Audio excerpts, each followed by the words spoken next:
step by step how to use a manual breast pump. It's simple, quiet, and works without electricity. Step 2. Show the pump. This is a manual breast pump.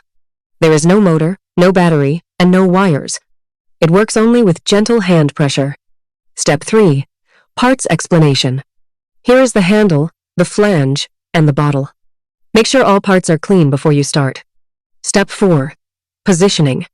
Place the flange comfortably. Make sure it feels natural and relaxed. Comfort matters most. Step 5. Pumping action. Now gently press and release the handle. Go slow. There is no need to rush. Let your body work naturally. Step 6. Tips for comfort. Stay calm and take deep breaths. A relaxed body helps with better flow. Step 7. Why moms love it. Manual breast pumps are quiet, portable, and easy to clean.